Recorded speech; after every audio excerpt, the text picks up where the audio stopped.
Good afternoon. It's me, Mrs. Rayberg.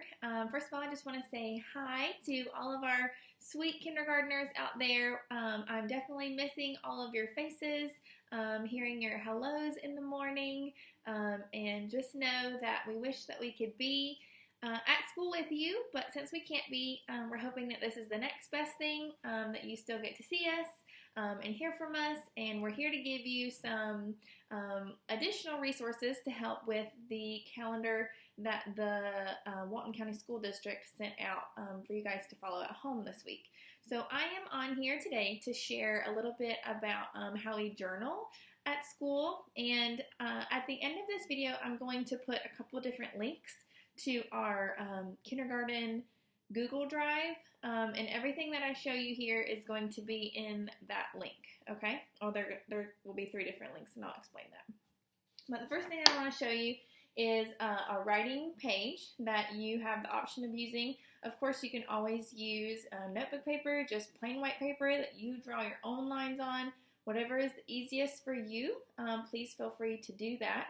This is just a resource that we wanted to share with you. And if you have access to a computer and a printer, feel free to print this off, and your student can complete their journal writing on something like this.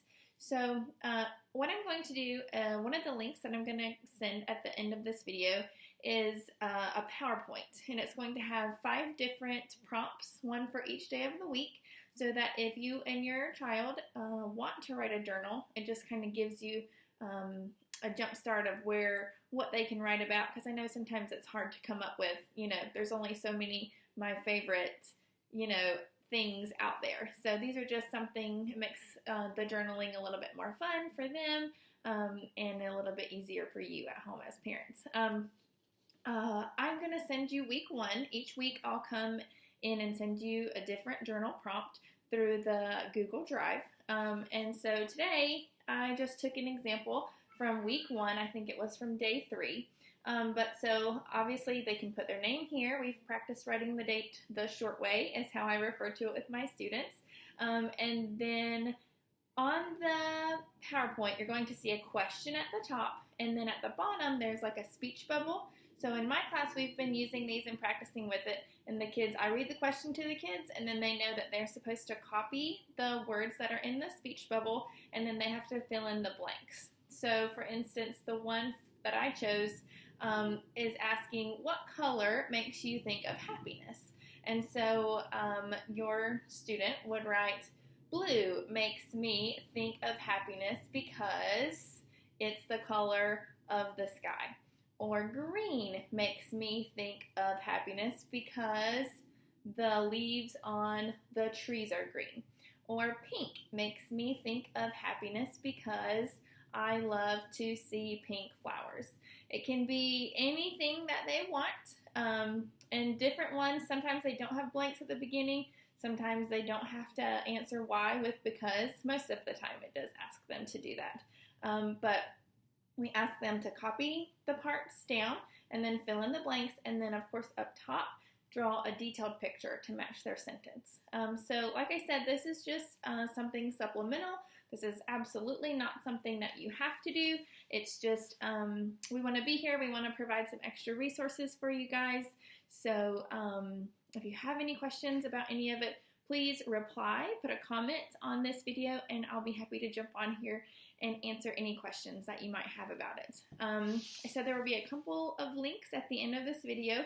One more that I wanted to share with you is the sentence rubric that we use. We just have a big poster in the class, but I am going to attach this in a link as well, so you can print this off from the Google Drive if you want to. You don't have to. But basically, it's just showing what we consider important in a sentence. We want them to make sure that they start with a capital letter, that they, oh, and this is backwards, I hate that, I'm sorry, but that they left spaces in between their words, they end with correct punctuation, that they're using the red words and spelling them correctly, and that they sound out all of the words that they're spelling. Because again, I didn't mention this, but it is important for kids to use inventive spelling. It teaches them to use those sounds that we've been learning in class, whether it's just letter sounds or some of the special sounds that we've been learning like digraphs. So I definitely encourage you to have them use inventive spelling.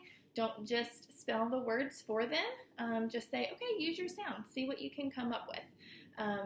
And then if it's something that's really hard that has some of those first grade special sounds in it, like ow or ooh or just different, like EW, OU, OW, AI, please feel free to help them with that and use that as a teaching moment, as in the word play. You can say, okay, yeah, it does sound like it just ends with A, but it's actually AY.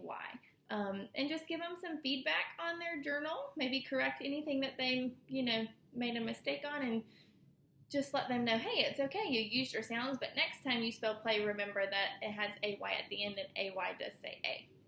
Again, if you have any questions, comments, please comment to this video. I'll keep an eye on it and try to respond back to anything that you have a question about. I hope this is helpful to you, and I will be back later on this week to share some RedWord, SightWord games and activities that I hope you will also find helpful at home.